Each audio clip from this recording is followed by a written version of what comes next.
بنهار كل يوم وزي كل يوم بنبدأ يوم جديد، يوم مش عارفين هيحصل فيه ايه.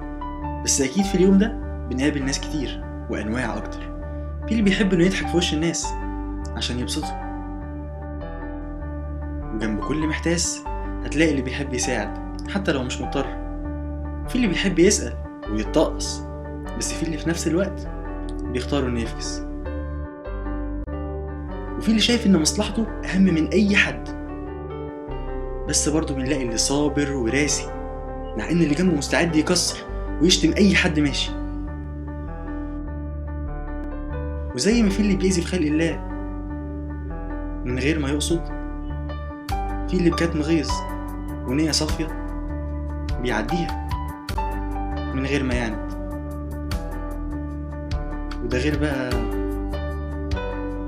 ابو وشين اللي قدامك يبان لك بيحبك مع انه في ظهرك والله اعلم بالسبب. وهنا لازم نسأل سؤال: هو احنا مين في دول؟ يمكن احنا كل دول؟ يمكن هي سلسلة ما بتخلص، هي حاجة عايشة فينا، هي حاجة كل يوم بتصورنا بتكبرنا قوي في قلوب الناس. هي كلها اخلاق ممكن نكون فاكرين منها شوية، بس في كتير منها اخلاق منسية.